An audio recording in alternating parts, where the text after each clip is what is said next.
Oke, kan kita sudah lihat materi kita tentang kalor dan perubahannya.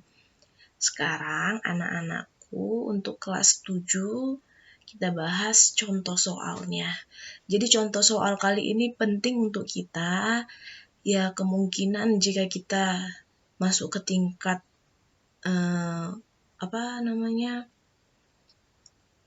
ujian nasional mungkin tidak ada lagi, cuman masuk ke tingkat SMA, ini penting untuk kita jika kita masuk memilih jurusan IPA. Oke, ini soal fisika.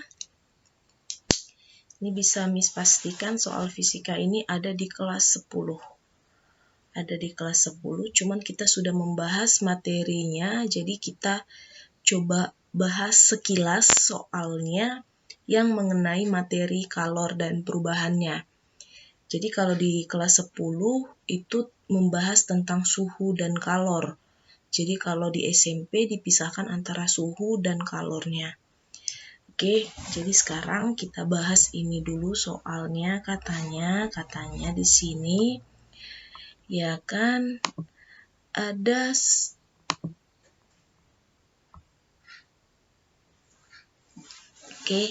katanya di sini ada sebongkah es yang masanya sama dengan 20 gram. Ya kan? Ini esnya, anggap ini esnya, masanya 20 gram. Terus suhunya, berarti suhu awalnya itu biasanya kalau es itu misalkan kita buat ini jika suhu dipanaskan sampai 120 derajat Celcius. Suhu awalnya kita anggap 0 derajat Celcius ya. Minus 10 aja ya. Biar kita bisa sesuaikan dengan grafik kita itu. Oke. Di grafik kita kan ada dari minus 40 kalau Miss nggak salah sampai ke 120. Jadi kita misalkan suhu es awalnya itu, suhu mula-mulanya itu minus 10 derajat Celcius. Jadi kita buat misalkan berarti T awalnya sama dengan minus 10 derajat Celcius dan T akhir sama dengan 120 derajat Celcius. Ya kan? Kita buat dulu grafiknya. Ini misalkan 0 derajat. Terus di sini dia minus 10 derajat dan di sini 120 derajat. 120 derajat. Ini di sini misalkan 100 derajat. Ini ecek-eceknya 100 derajat. Ini ecek-eceknya 120 derajat.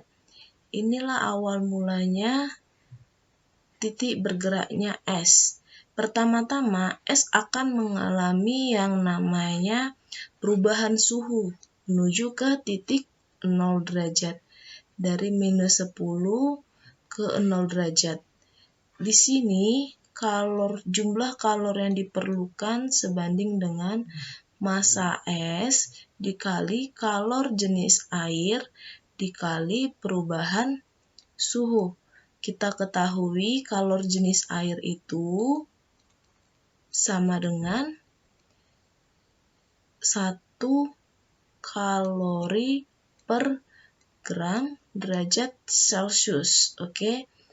Sekarang es akan merubah wujudnya untuk menjadi air.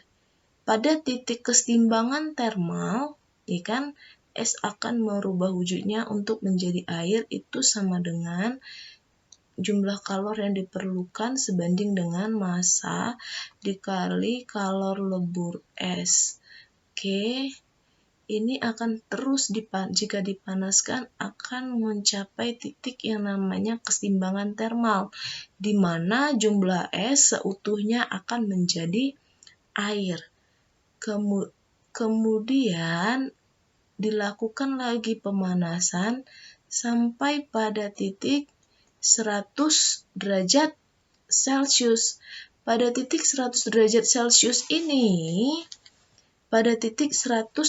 Celcius ini, jumlah kalor yang diperlukan es, sekarang dia sudah berubah wujud menjadi air ya. Jumlah kalori yang diperlukan oleh air adalah massa dikali kalor jenis air dikali perubahan suhu. Oke, selanjutnya ini kita anggap Q1, Q2, dan Q3. Selanjutnya, sesudah dia pada titik 100 derajat Celcius, air ini akan mengalami perubahan wujud. Oke, perubahan wujud jika dipanaskan secara terus-menerus ya, akan mengalami yang namanya perubahan wujud.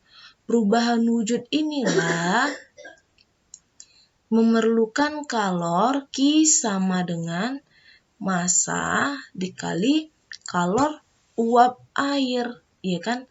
Kalor uap air. Massa dikali Q kalor uap air. Ini misalkan Q4. Selanjutnya jika dipanaskan lagi secara terus-menerus, air tadi akan menguap dan tidak nampak lagi. Inilah nanti pada titik 120 derajat Celcius. Kira-kira prosesnya ini nanti memerlukan kalor Q sama sebanding dengan Q sama dengan massa dikali kalor jenis air kali perubahan suhu delta T, ya kan? Jadi inilah nanti proses yang terjadi sampai pada suhu 120 derajat Celcius. Maka jumlah Q-nya itu sama dengan Q1 ditambah Q2 ditambah Q3 ditambah Q4 ditambah Q5. Oke, sekarang kita hitung nilainya, ya kan? Q1 tambah Q2 tambah Q3 tambah Q4 tambah Q5. Sekarang kita hitung, maka nilai Q sama dengan Q1 katanya massa dikali C dikali delta T, berapa? Massanya 20, ya kan? Dikali C-nya 1, dikali perubahan suhunya dari minus 10 ke 0, berarti 10, ya kan?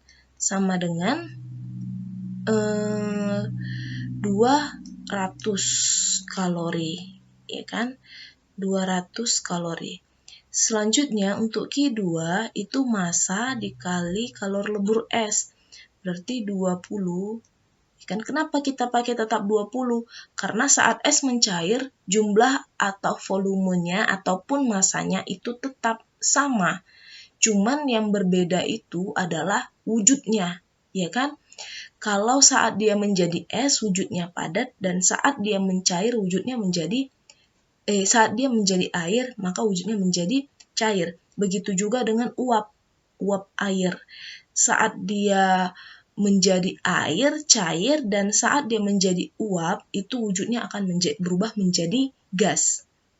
Oke, 20 dikali kalor lebur es. Kalor lebur esnya ada katanya 80. 20 kali 80, 1600 kalori.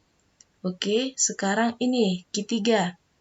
Q3-nya 20 dikali 1 dikali perubahan suhu kali 100 ya, sama dengan 2000 kalori. Sekarang Q4 20 dikali 100 540 ya, 540 28 8 10 nolnya 2 kalori. Oke. Kalau Q yang kelima itu massa dikali C.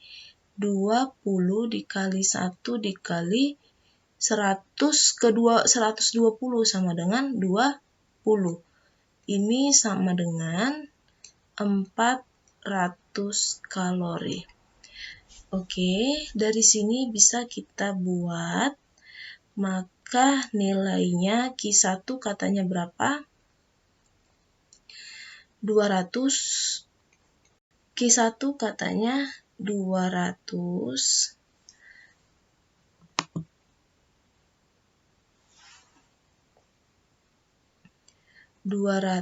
ditambah Q2-nya berapa katanya?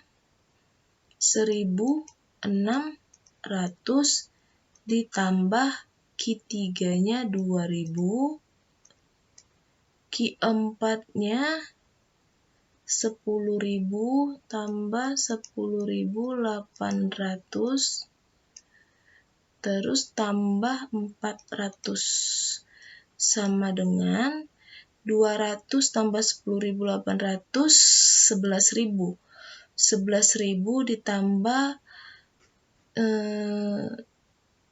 ini 2.000 ya, ini 2.000, 4.000 sama dengan 15.000 kalori.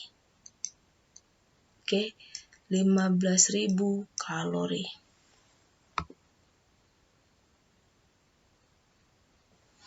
Maka jumlah kalornya itu sebesar 15.000 kalori. Jika kita rubah ke joule, maka kita kalikan 4,2. Ya kan? Kalau misalnya pertanyaannya itu dikalikan ke joule, dirubah ke joule, maka dikali 4,2. Sekian pembahasan soal dari Miss ucapkan terima kasih.